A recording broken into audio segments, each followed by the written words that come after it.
Selamat datang, salam sejahtera. Terima kasih karena bersama dengan saya di Nazlin Unity Channel. Sejak akhir-akhir ini, Mahathir kena serangan habis-habisan. Manakan tidak, tindakan beliau yang makin lama, makin menghairankan. Dalam episod baru-baru ini bersama dengan KJ, dalam podcast beliau, ditanya mengapa Mahathir tidak suka dengan KJ. Jawaban Mahathir amat mengejutkan ramai orang. Anda boleh cari itu dalam ruangan di YouTube. Tapi yang mengejutkan kita hari ini, berani juga. Beraninya pemimpin UMNO ini menyatakan sesuatu yang di luar jangkaan kita. Tak sangka Puan Zarkasi berani mengatakan idol UMNO dulu ini, bekas pemimpin besar UMNO dulu ini, digelar oleh Puan Zarkasi sebagai Raja Kroni. Mahathir sendiri Raja Kroni, kata Puan Zarkasi. Mana mungkin SPRM di arah siasat UMNO. Seorang pemimpin UMNO menyifatkan Dr. Mahathir Mohamad sememangnya tidak mahu SPRM menyiasat politik uang dalam UMNO kerana dirinya sendiri adalah Raja Kroni dan nepotisme. Ahli Majlis Kerja Tertinggi UMNO Muhammad Puan Zarkasi berkata, malah Dr. Mahathir juga punca politik perniagaan bermula dalam UMNO. Macam mana nak suruh SPRM siasat? Tun Mahathir sendiri Raja Kroni dan nepotisme. Dia bail out syarikat perkapalan milik anaknya Mirzan masa kegawatan ekonomi, kata Puan. Dia bawa masuk Tun Daim Zainuddin dalam UMNO. Bermulalah politik perniagaan dalam UMNO. Para korporat makin minat merebut jawatan parti, kata beliau. Tun Mahathir tidak peduli semua itu, hatta UMNO haram. Asalkan dia, anak dan kroninya selamat. Sebab itu, mana mungkin SPRM diarah untuk siasat? Tulis Muhammad Puan dalam satu hantaran di Facebooknya hari ini. Untuk rekod, Dr. Mahathir menjadi Presiden UMNO kira-kira 22 tahun. Dari 1981 hingga persaraannya pada tahun 2003. Terdahulu dalam podcast Keluar Sekejap yang dikendalikan Khairi Jamaluddin dan Sahril Sufian Hamdan, Dr. Mahathir berkata, bukan menjadi tanggung jawabnya untuk memanggil SPRM menyiasat politik uang dalam UMNO yang berlaku pada tahun 1990-an. Jelas Dr. Mahathir, pihak berkuasa, tidak seharusnya menunggu arahan untuk bertindak. Jika menyedari berlaku sebarang penyelewengan ataupun politik uang dalam UMNO, katanya. Tambahnya, dia tidak boleh dipersalahkan atas budaya rasuah yang menular dalam UMNO sewaktu memimpin parti itu. Beberapa komen daripada netizen dalam isu ini di dalam ruangan komen di Malaysia kini, Blue Panther kata, jelas betapa buruk hati orang ini. Marah kat KJ kerana anaknya bertanding kalah. Marahkan Datuk Seri Anwar Ibrahim kerana tentang bailout dekat Petronas untuk PKB anaknya. Tujuan dia hanya untuk menjaga anak beranak dan kroninya, kata beliau. Nak tanya apa yang kau buat untuk orang Melayu dan rakyat? Elok nak beri macam mana kerajaan beri kepada rakyat. Jangan harap, kata beliau. Seorang lagi, Red Patriot 2782 menulis, Atok 98 asik sebut Perdana Menteri tak habis-habis meratib Perdana Menteri. Ada hati lagi ke nak jadi Perdana Menteri? Dah lah tu, kata Red Patriot. Zaman dia sudah berakhir. Biarlah Perdana Menteri yang ke-10 mentadbir negara mengikut stylenya sendiri, yang lebih kepada people-centric yang mengutamakan rakyat, kata Red Patriot.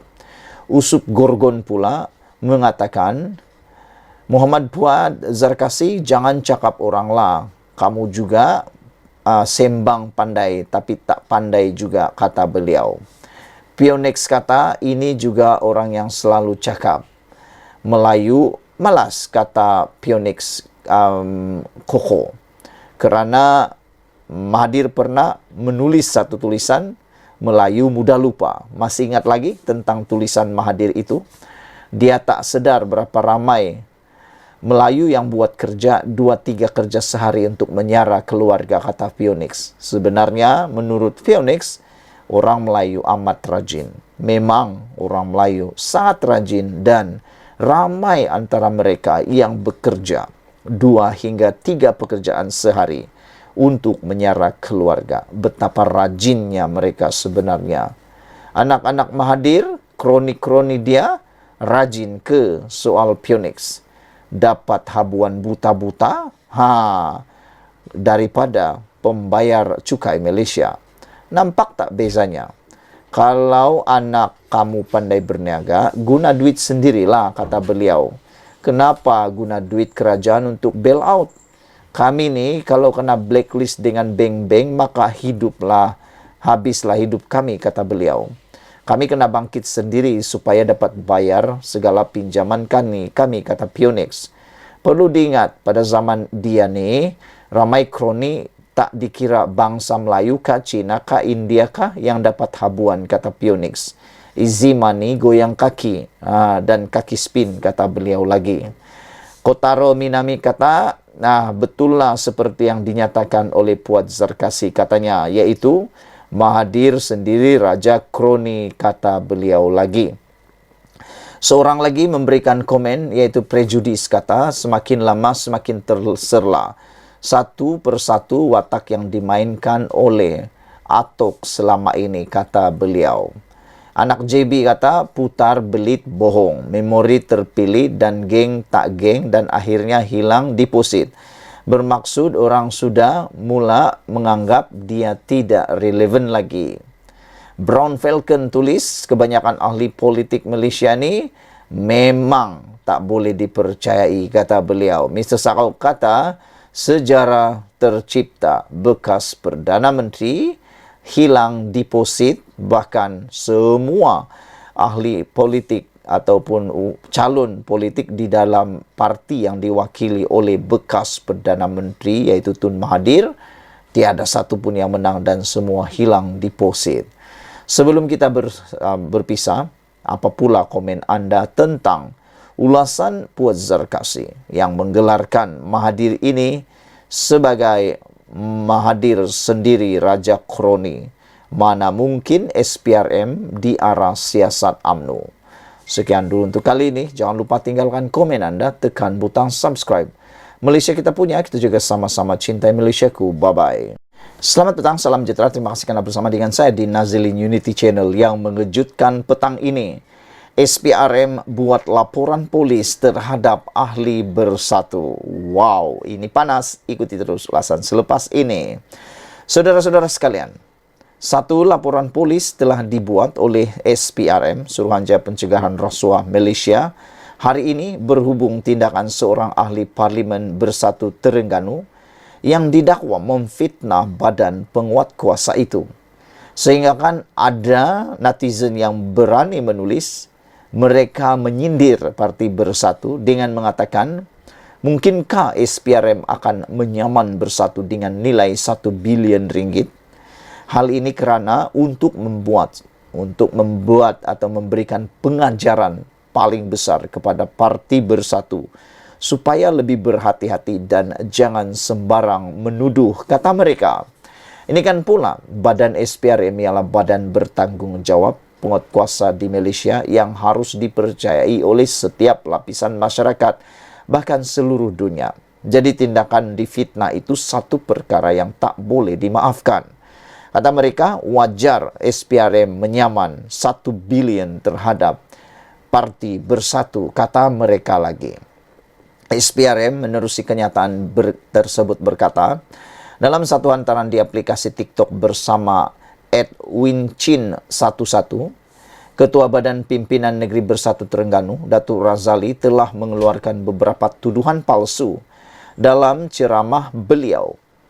Ceramah itu sewaktu Majlis Pelancaran Jentera Pilihan Raya Kecil PRK Parlimen Kemaman pada 10 November lalu.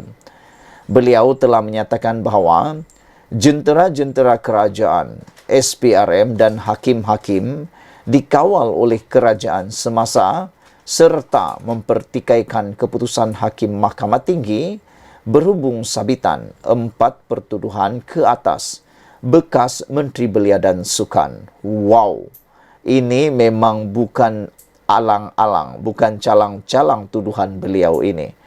Sudahlah melibatkan semua jentera kerajaan, SPRM, bahkan hakim-hakim, dan mempertikaikan keputusan Hakim Mahkamah Tinggi.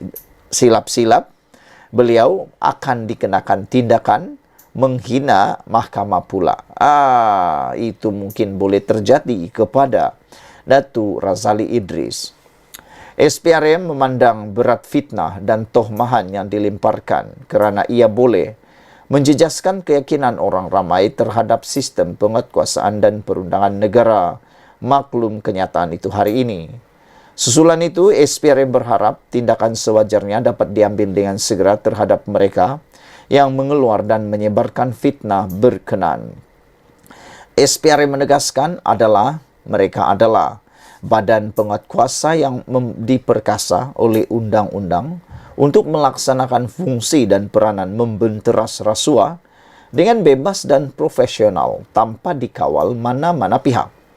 Pada 26 September lalu, Mahkamah Pilihan Raya Terengganu membatalkan kemenangan Sheikh Alias Hamid yang mewakili PAS setelah pihak pempetisyen iaitu Wan Muhammad Hisham, Wan Abdul Jalil iaitu pengundi, berjaya membuktikan perbuatan rasuah telah berlaku dengan tujuan mempengaruhi pengundi pada pilihan raya umum ke-15 yang lalu. Kemudian, pada 3 Oktober lalu, PAS memutuskan untuk tidak memfailkan sebarang rayuan terhadap keputusan petisyen Parlimen Kemaman yang membatalkan kemenangan parti itu. Saudara-saudara sekalian, apa komen Anda tentang ulasan dan tajuk pada hari ini? SPRM buat laporan polis terhadap Bersatu, dan wajarkah SPRM menyaman saja Datuk Razali Idris ini dengan nilai yang amat besar supaya menjadi pengajaran kepada sesiapapun yang ada di Malaysia supaya lebih berhati-hati dan tidak berani lagi untuk mempertikaikan kredibiliti, bahkan tidak lagi memfitnah SPRM. Selain itu, dalam kenyataan yang telah pun dibacakan tadi, supaya Datuk Razali Idris tidak lagi mengulangi perbuatan menyatakan bahawa jentera-jentera kerajaan, SPRM dan hakim-hakim dikawal oleh kerajaan semasa serta tidak lagi mempertikaikan keputusan Hakim Mahkamah Tinggi. Sekian dulu, ikuti terus ulasan selepas ini. Selamat petang, salam sejahtera. Terima kasih kerana bersama dengan saya di Nazilin Unity Channel. Akhirnya, identiti pengkhianat dalam Parti Bersatu didedahkan. Anda pasti terkejut siapa orangnya, kerana orangnya amat-amat tidak disangka sama sekali. Ikuti terus ulasan selepas ini.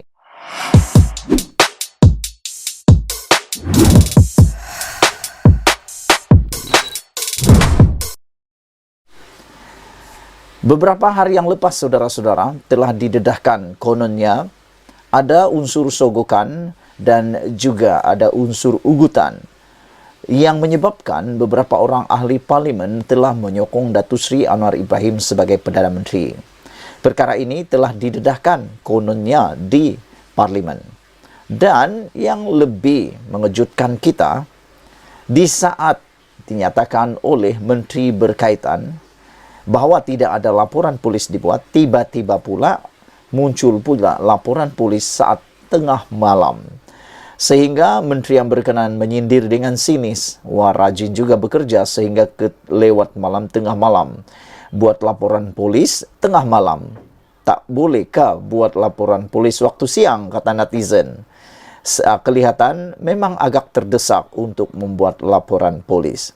Namun demikian, yang mengejutkan kita daripada dakwaan yang dibuat melalui laporan polis itu kononnya ahli parlimen tersebut, 4 ahli parlimen itu ada yang diugut dan ada yang diberikan sogokan. Yang mengejutkan kita ialah apabila orang yang kena sebut namanya, yaitu Farhas, tampil membuat penafian dan mahu buat laporan polis dan mahu menyaman Wan Faisal. Yang menariknya, apa yang dijawab, apa jawaban Wan Faisal selepas Farhas mahu lapor polis dan mahu menyaman beliau. Mau tahu apa jawaban Wan Faisal? Awas, jangan ketawa. Bekas setiausaha politik Anwar Ibrahim Farhas Wafa Salvador mahu mengambil tindakan undang-undang terhadap Ketua Pemuda Armada Bersatu Wan Faisal Wan Ahmad Kamal selepas mendakwa dia bertanggung jawab menarik sokongan wakil rakyat pembangkang kepada Perdana Menteri. Farhas dalam satu kenyataan menafikan sekeras-kerasnya tuduhan berkenan yang disifatkannya sebagai fitnah dan berniat jahat. Disebabkan oleh kenyataan dan tuduhan fitnah yang dilontarkan kepada saya akan membuat suatu laporan polis agar siasatan dan tindakan lanjut diambil oleh pihak polis terhadap Wan Faisal. Jadi ada netizen kata, mungkinkah tindakan itu adalah tindakan yang makan diri sendiri Wan Faisal, kata mereka. Mungkinkah ini akan menyebabkan lebih banyak perkara yang akan timbul pula dan tidak pula menguntungkan Perikatan Nasional? Saya juga merizabkan hak saya untuk memfailkan tuntutan saman fitnah terhadap Wan Faisal, kata beliau lagi. Terdahulu, Wan Faisal mendakwa terdapat 2 individu yang bertanggung jawab menarik sokongan wakil rakyat pembangkang kepada Perdana Menteri Anwar Ibrahim. Menurutnya, selain Farhas, seorang lagi individu terlibat dalam kegiatan menyogok dan memberi suapan melalui janji-janji bantuan keuangan kepada ahli parlimen bersatu. Wan Faisal yang juga ahli parlimen Macang berkata, video-video berkaitan usaha menarik sokongan wakil rakyat pembangkang itu boleh dilihat melalui perkongsian di laman-laman sosial seperti Facebook dan TikTok, kata beliau. Video tersebut menjelaskan peranan bekas setiausaha politik Perdana Menteri itu, yaitu Farhas dalam perkara ini, kata beliau lagi. Terdapat juga satu video menunjukkan identiti seseorang datuk botak yang memainkan peranan untuk menyogok dan mengugut ahli parlimen pembangkang untuk menyokong Perdana Menteri dakwanya. Dalam pada itu, Farhas berkata, Wan Faisal membuat dakwaan itu bagi menyebarkan kabar angin yang tidak benar untuk kepentingan dirinya sendiri. Malah Farhas berkata, dia juga sudah lama tidak terlibat dalam kegiatan politik. Saya sudah lama tidak terlibat dalam kancah politik dan kini hanya menjalankan kehidupan sebagai ahli perniagaan, kata beliau. Saya tidak faham mengapa saudara Wan Faisal telah melontarkan fitnah sedemikian terhadap saya dengan niat untuk menjatuhkan reputasi dan kehormatan diri saya demi kepentingan politik beliau, tegasnya. Sejak bulan lepas, 4 ahli parlimen bersatu mengisytiharkan sokongan terhadap pentadbiran Perdana Menteri. Mereka ialah Iskandar Zulkarnain Abdul Khalid, Kuala Terengganu, Suhaili Abdul Rahman Labuan, Muhammad Aziz Abu Bakar, Gomusang dan Zahari Kecik Jeli. Wakil rakyat berkenan membuat keputusan itu dengan alasan untuk menjaga kebajikan pengundi di kawasan masing-masing. Sebagai timbal balik, mereka memperoleh peruntukan pembangunan daripada Kerajaan Persekutuan sebanyak 4 juta ringgit di kawasan masing-masing. Sekian dulu untuk kali ini. Jangan lupa tinggalkan komen dan tekan butang subscribe. Ikuti terus ulasan selepas ini.